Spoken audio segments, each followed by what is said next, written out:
બનાસકાંઠા જિલ્લામાં થરાદ એપીએમસીમાંથી અલગ પેઢીમાંથી જીરાની ખરીદી કરી ટ્રક કચ્છમાં મોકલવામાં આવી હતી, જેમાં ₹46,47,000નું જીરું સગેવગે કરી નાખ્યાની બે શખ્સો સામે વર્ષ 2022માં ફરિયાદ નોંધાઈ હતી। આ કેસના ફરાર આરોપીને પેરોલ ફરલો સ્ક્વોડે સુરેન્દ્રનગરમાંથી ઝડપી લીધો છે। વધુમાં પ્રાપ્ત વિગતો મુજબ મુંબઈના સાયનમાં રહેતા વિરનભાઈ ભરતભાઈ શાહ મસાલાની લે વેચનો ધંધો કરે છે।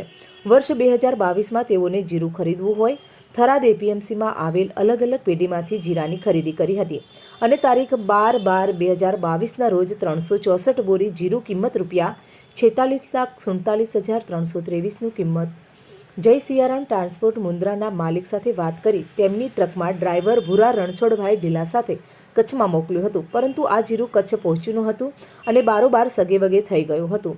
આ બનાવમાં ₹46,47,323ની છેતરપિંડીની થરાદ પોલીસ મથકે ફરિયાદ નોંધાઈ હતી। આ કેસમાં ચોરીનું જીરું સુરેન્દ્રનગર શહેરની કિશોર સોસાયટીમાં રહેતા રેનીશ ઉર્ફે બિટ્ટુ સિરાજભાઈ હાલાણીએ ખરીદ્યું હોવાનું તપાસમાં ખુલ્યું હતું। આ શખ્સ છેલ્લા 2 વર્ષથી પોલીસ ધરપકડ ટાળમાં નાસ્તો ફરતો હતો, ત્યારે પીઆઈ જે જાડેજાની સૂચનાથી પેટ્રોલિંગ કરી રહેલ પેરોલ ફરલો સ્ક્વોડના શક્તિસિંહને આ શખ્સ 80 ફૂટ રોડ પર હોવાની બાતમી મળી હતી।